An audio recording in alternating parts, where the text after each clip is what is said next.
Panasonic has just announced a new lens, this 24-60mm f2.8, alongside two new cameras, the LUMIX S1 Mark II and the S1 Mark II-E.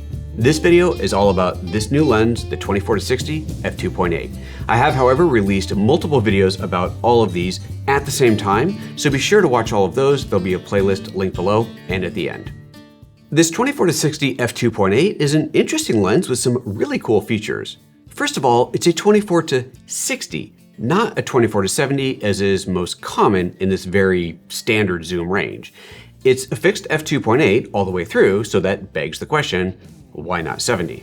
I asked Panasonic and was told that this allowed them to significantly reduce the size and increase performance by sacrificing those last 10mm. But if you incorporate crop zoom or hybrid zoom with this lens when shooting 4K video, it expands to a 24-93mm zoom. And this lens gives you a super cool way to implement crop zoom. More on that later. We'll cover the specs, do some comparisons, and show real-world footage, largely shot through some of this video's sponsors' filters from K&F Concept. More on them later, of course. When comparing this new 24-60 fixed f2.8 to the 20-60 variable aperture f3.5 to 5.6 kit lens, this new lens isn't that much bigger. The 20-60 is 88mm long, while the 24-60 is 100mm. The 20-60 is 77mm in diameter, and the 24-60 is 84mm. So this lens is 12mm longer and 7mm wider. Not bad. It has a larger filter thread of 77mm versus the 20-60's 67mm thread, so you may need larger filters if you already have some at 67mm. But I always recommend buying the biggest filters you might need and using step-down rings to adapt. 77mm matches the filter threads found on the 24-105 and the 70-200 f4 lenses. The new lens does weigh a bit more at 545 grams versus the 20-60's 351 grams, so that's where you'll feel the biggest difference. As a total comparison, the 24-60 f2.8 is about 14% longer, 9% wider, 55% heavier, and of course between 2/3 and 2 full stops brighter than the 20-60mm kit lens. Perhaps though the most germane comparison is to the Panasonic S Pro 24-70 f2.8 lens, which is 40% longer, 70% heavier, and costs nearly twice as much as the new lens. With that huge difference, you can see where giving up 10mm on the long end makes an impact. The 24-60 achieves its impressive size largely through its dual-phase linear focus motor, the same design we saw in the compact 100mm macro lens. This is the same animation I created for the 100mm lens, but just to convey the idea, instead of a single group of elements moving to change focus, it moves two groups of elements. This design lends itself to much smaller and lighter lenses without sacrificing quality. The lens is also weather resistant, which of course matters to, well, everyone who shoots outdoors. Before we go any further, let's see some footage through this lens, then I'll tell you about my favorite feature on it.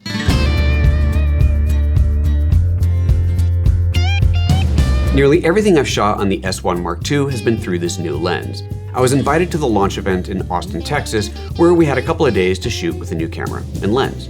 I wandered around town shooting a bunch of random stuff just to get the feel of it.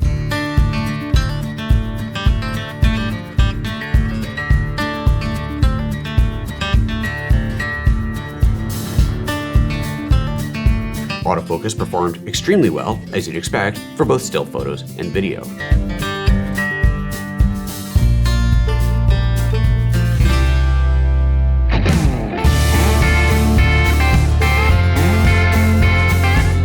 When shooting action, continuous autofocus kept up great.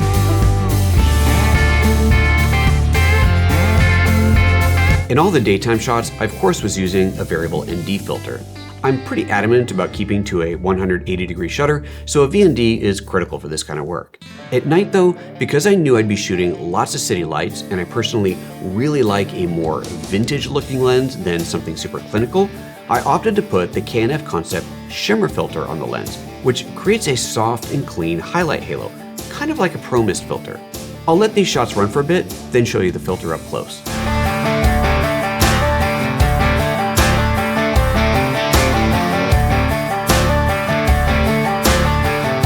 This is the Shimmer filter. It looks like there's a lot going on in the glass, which of course is what gives it that effect. But let's see what kind of effect it has on this shot. Hold on a second. All right, let's see what this looks like. Let's get a little light on here and just give you a little shine in the eyes. It's cool, right? Just get that little bit of soft halation, a little bit of glow on there. It looks pretty good. Let's try it with something a bit smaller. How about my phone flashlight? There you go, you can see what that looks like. I like it, I dig it. Look, it's not for every shot, but when you do want to take off that digital edge, you want to have something that's just a little bit more bloomy, this really does the job. There's links to these and other KNF concept filters down below. Please do check them out, and thanks to KNF for sponsoring this video. Another standout feature on this lens is the Programmable Control Ring, and this is my favorite feature. In manual focus mode, it's of course just a manual focus ring. But when you're in autofocus, it can do any number of things. There's also a programmable FN or function button on the lens, so combining these two gets really interesting. You may have heard of crop zoom and hybrid zoom on the latest LUMIX cameras, including of course the new S1 Mark II series. Crop zoom allows you to seamlessly crop into the sensor to achieve zoom, but never cropping past 1:1, so it's not a digital zoom that scales up. Meaning, if you're shooting in 6K, you can't crop zoom because you're already using all the pixels on the sensor. But if you're shooting in 4K, then you can crop until you get to 3840 pixels wide, so 1:1 on the sensor. And in full HD, you can crop until you hit 1920 wide.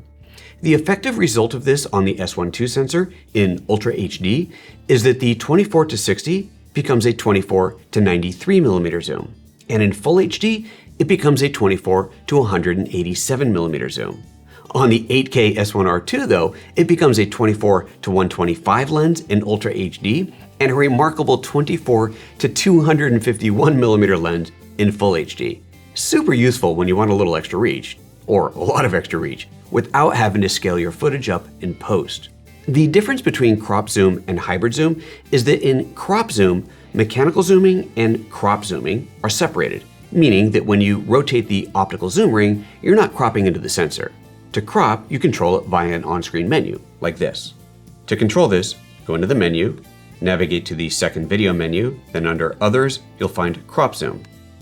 Enable that, and now with the command dial, you can zoom in or out of that crop. But because I already have this programmed into my control dial, I can now spin this and zoom that in and out. So now you have optical zoom on one ring and crop zoom on the other. Then you can use the FN or function button to toggle crop zoom on and off.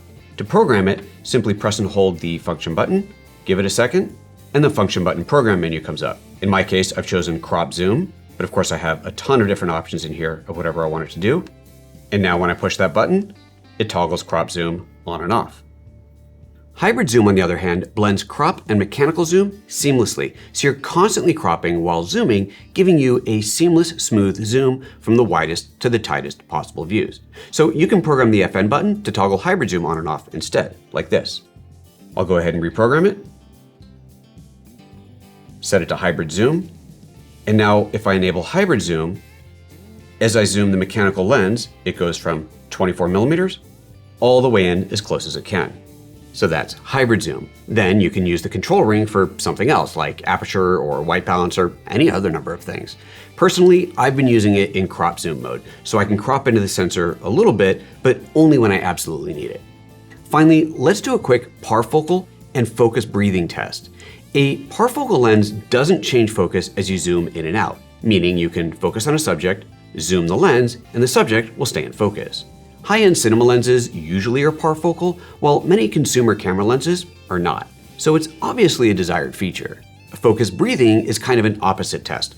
Does the lens appear to zoom while focusing?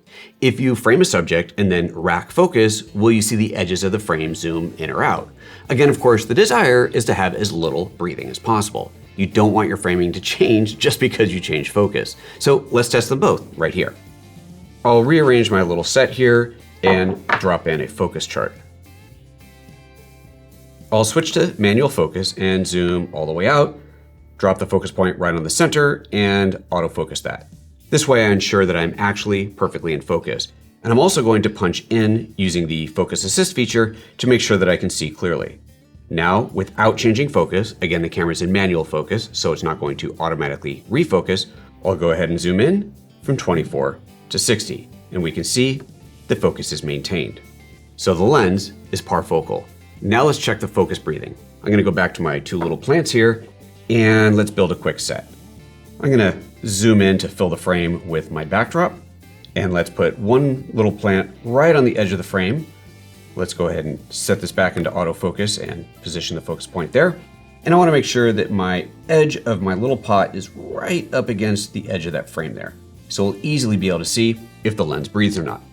Then I'll take the other one and I'll put it as far back as I can, and again, position it right up against the edge. Now I'll switch to manual focus and slowly focus rack from front to rear and see if we see any breathing. And it looks like there's virtually none at all. I realized while editing this that the focus breathing test I did in the studio was too shallow. It only focus racked a few inches. So I brought the camera outside so we could do a better test at a proper distance. You can see the shot that I'm framing up here. I'm framing it through this doorway, and I'm gonna zoom in pretty tight here so we're kind of right on the edge of that door. And we're currently focused on the edge of the doorway there. So now I'm going to rack focus to the trees in the background and pay attention to the edge of the door. You see there's virtually no breathing whatsoever. Let's go back to the foreground again, back to the background, and we can see that there's just virtually no breathing at all. So there you go, that's the 24-60 with a proper breathing test. All right, let's get back in the studio. Well, that's everything I have to show you about this new lens. The pricing is $899, and it's available June 16th, 2025. Here's a playlist of all of my S1 Mark II and S1 Mark IIe related videos. Click here next to make sure you catch them all.